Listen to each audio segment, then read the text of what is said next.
Science lab এলাকা থেকে এই মুহূর্তে আপনাদেরকে সরাসরি যুক্ত করেছে। দেখতে পাচ্ছেন যে এই মুহূর্তে সায়েন্স ল্যাব এলাকা অবরুদ্ধ। ধানমন্ডি আইডিয়াল কলেজের শিক্ষার্থীরা সহপাঠী হত্যার বিচারের দাবিতে তারা এই সায়েন্স ল্যাব এলাকা অবরোধ করে রেখেছেন, তেমনটি কিন্তু আমরা দেখতে পাচ্ছি। গত 23শে মে ধানমন্ডি আইডিয়াল কলেজের এক ছাত্র ট্রাক চাপায় নিহত হওয়ার পর তার হত্যার বিচারের দাবিতে ধানমন্ডি আইডিয়াল কলেজের শিক্ষার্থীরা তার সহপাঠীরা ইতিমধ্যে সায়েন্স ল্যাব এলাকা অবরোধ করে আন্দোলন করছেন, তেমনটি কিন্তু আমরা দেখতে পাচ্ছি। এই অবরোধকে কেন্দ্র করে আশেপাশের যে রাস্তাগুলো রয়েছে সে আশেপাশের রাস্তাগুলো একেবারেই বন্ধ রয়েছে, তেমনটি কিন্তু আমরা দেখতে পাচ্ছি। যান চলাচল একেবারেই করতে পারছে না। একটু যদি বলেন আসলে মূলত আপনারা কি জন্য অবরোধ করেছেন? আসলে ঘটনা হচ্ছে আরশাদ নামে একজন ছাত্র আমাদের আইডিয়াল কলেজের আর্টসে পড়ে। তো হচ্ছে ওই 22 তারিখে হচ্ছে মূলত 300 ফিটে যায় তার বাইক নিয়ে। এই ঘটনা হচ্ছে রাতে 2টা-2:30টার দিকে। তো তখন যখন যায় ও হচ্ছে ব্যাক করার সময় বাংলা মোটরে আসে। বাংলা মোটরে একটা মোচরে হচ্ছে ওই দাঁড়ায়। তো এই যখন বাংলা মোটরটা যখন পার করবে তখন ওই দূরে থেকে একটা হচ্ছে আপনার ট্রাক আসে। ট্রাক এসে হচ্ছে ওকে হচ্ছে ধাক্কা দেয়। ধাক্কা দেওয়ার পর ওই নিজে বাইকটা ফেলে দিয়ে হচ্ছে ট্রাকের নিচে পড়ে যায়। এটা দেখা সত্ত্বেও ট্রাক ড্রাইভার কোনো বাসটা বা হচ্ছে ট্রাকটা থামায়নি, চলে যাওয়ার চেষ্টা করে, বাট যেতে পারে নাই।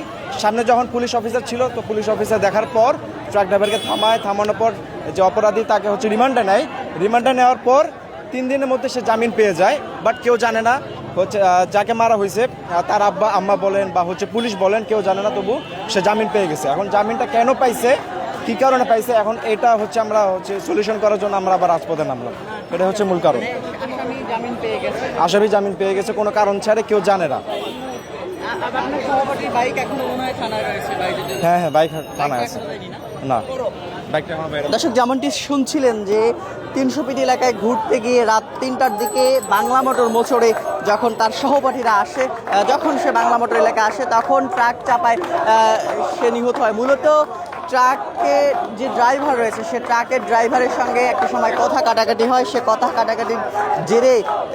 কাটাকাটির জেরে কিন্তু পরবর্তীতে ট্রাক চালক সেখানে চাপা দেয় এবং পরবর্তীতে আইডিয়াল কলেজের শিক্ষার্থী কিন্তু মৃত্যুবরণ করেন, তেমনটি কিন্তু আমরা জানতে পারলাম এক সহপাঠীর কাছ থেকে। দেখতে পাচ্ছেন যে এই মুহূর্তে সায়েন্স ল্যাব এলাকা একেবারেই অবরোধ রয়েছে, যান চলাচল একেবারেই করতে পারছে না।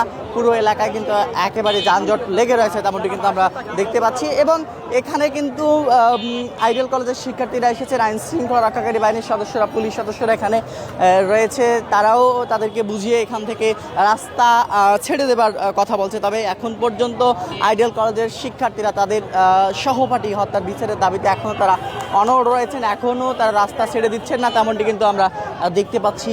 এবং দেখতে পাচ্ছেন যে এই অবরোধকে কেন্দ্র করে আশেপাশের এলাকায় কিন্তু যানজট লেগে রয়েছে, তেমনটি কিন্তু দেখা যাচ্ছে।